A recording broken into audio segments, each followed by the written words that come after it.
Many people were fast asleep when the earthquake happened just before midnight.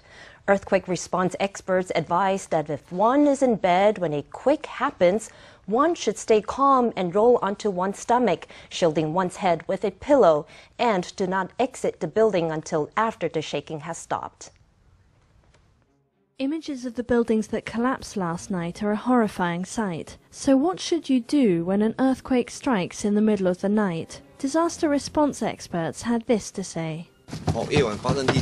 When an earthquake occurs in the night, take cover, lie on your stomach, and hold yourself steady. Also, try to take a pillow to protect your neck and head.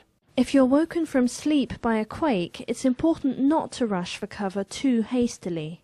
When an earthquake occurs, don't just go running for cover, opening the door, or turning off the gas or power. While you do that, you're exposing yourself to higher risks. You could be hit by a falling object or collapsing furniture.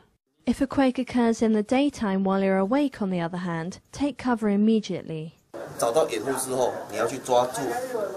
After you have found something to shelter under, such as a table, hold on to it firmly, stabilize it. The key is to make sure that however shaken you are, your head is always under the table. That's how you make sure falling objects don't strike your head directly. Many across Taiwan were alarmed by last night's earthquake, but experts also caution that the first priority is to remain calm and only to exit the building you're in after the shaking has ended.